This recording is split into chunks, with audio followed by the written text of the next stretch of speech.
বাবা মায়ের 20 বছরের ভালোবাসা মূল্য দিতে পারে না। প্রেমিকা 2 বছরের ভালোবাসা মূল্য না পেয়ে ভাইয়া নিজে নিজের জীবন দিতে চায়। যে রব তাকে মায়া করে বানিয়েছে তার সামনে একটা সিজদা দিতে পারে না, আবার সে নাকি প্রেমিক হতে চায়।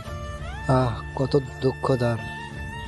নারী চলে গেছে বলে যারা 3 বেলা ভাতের অভাবে দুঃখিত গেলে খায়, তাদের কাছে জিজ্ঞেস করো বাস্তবতা কাকে বলে। যে মরেছে সেই জানে মৃত্যুর কত জ্বালা, বুঝবে সেদিন যেদিন মালাকুল মত এসে বলবে খুব হয়েছে দুনিয়ার রং তামাশা, চলো এবার তোমার পালা।